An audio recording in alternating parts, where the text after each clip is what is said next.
Actually, مرتاح البال campaign, it is the second campaign for the awareness. All banks really believe there is a need for the awareness for the customer, okay?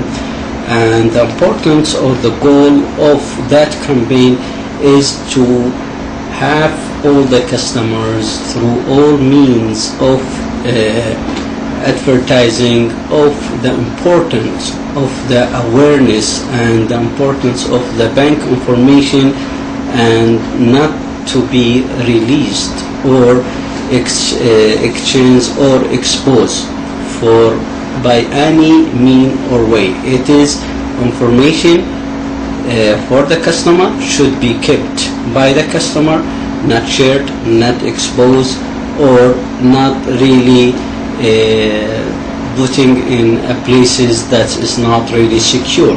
It is very important that we are alerting all the customer of the bank in Saudi Arabia of these awareness, through this awareness of the important and the risk of keeping this information confidential and in the safe place.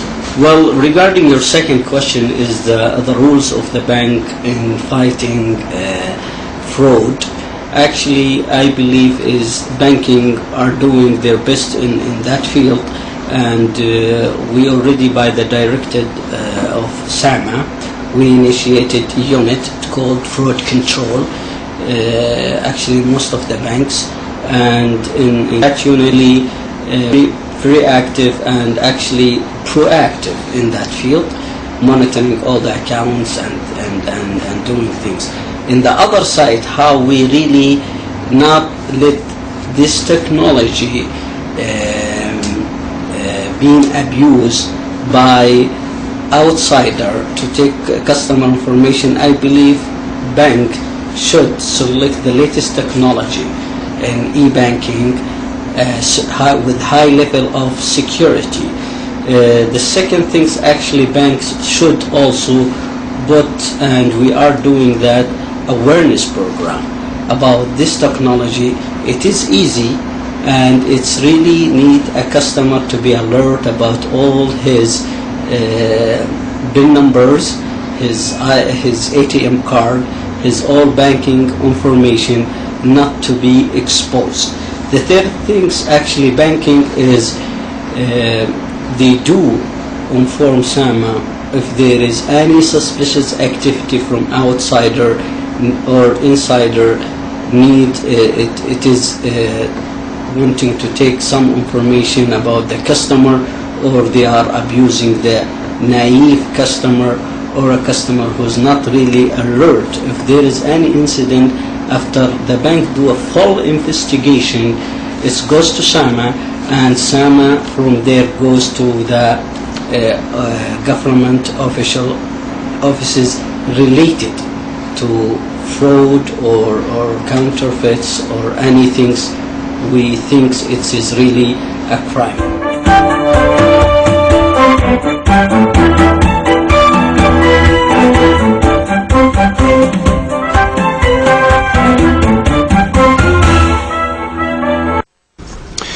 Welcome back to Economic Horizons, and with this report that gives some details about the campaigns that are the subject of our talk tonight.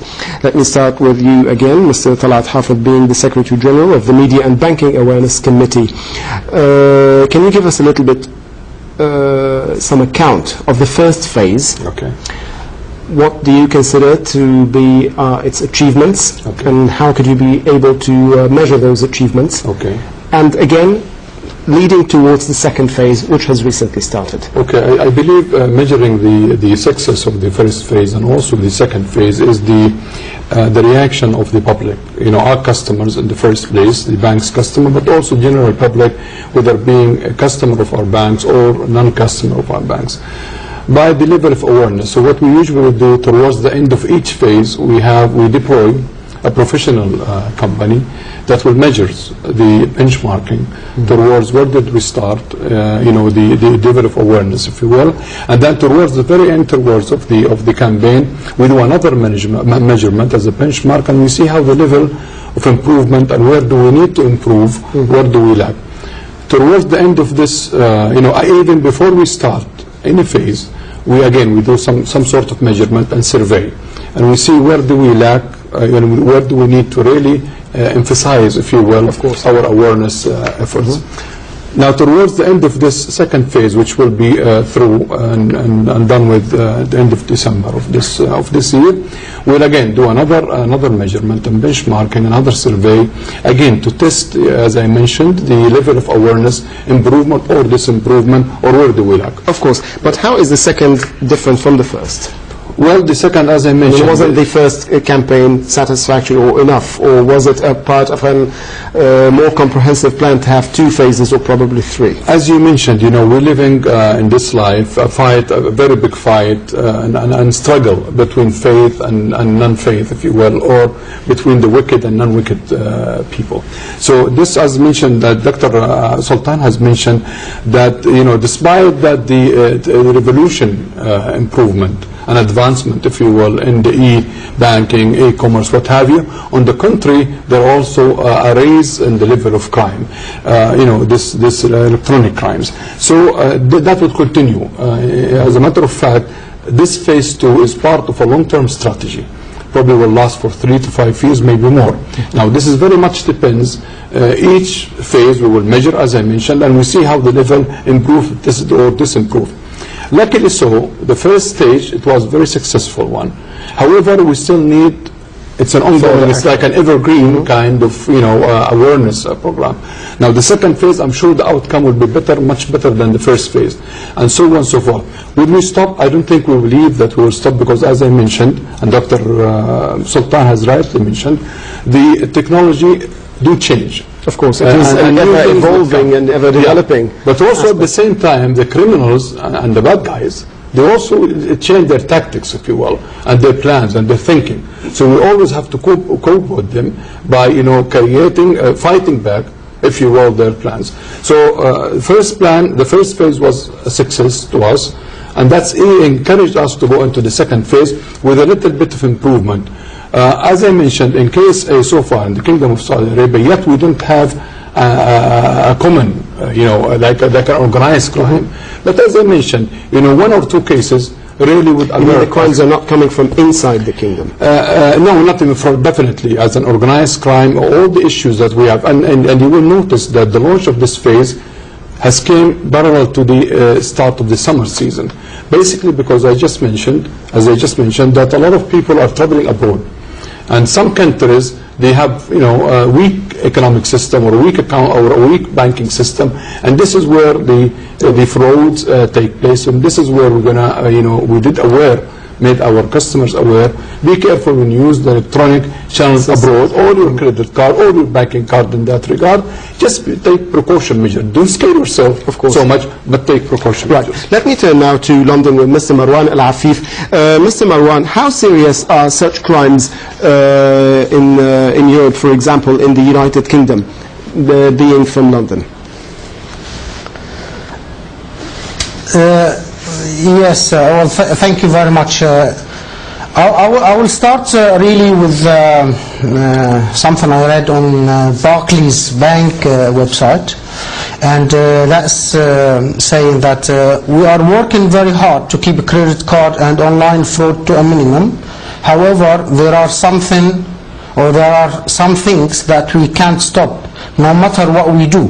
So you will also need to develop, to do everything that you can as a customer to stop yourself being a victim of a credit card fraud.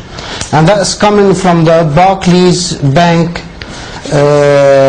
one of the top 4 banks in the United Kingdom. So a bank in that size, they can't do everything to stop fraud for online banking or for the credit cards fraud online.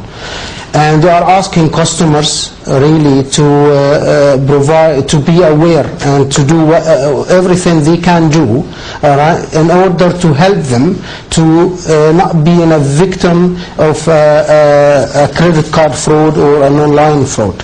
I mean, basically, the size of the problem here in the United Kingdom is very large, and probably in comparison to what's happening in the Kingdom of Saudi Arabia, we can say it's really big. I mean, I was going through numbers from 2008 saying that statistics showing that in 2008 the United Kingdom fraud cost the United Kingdom almost 30 billion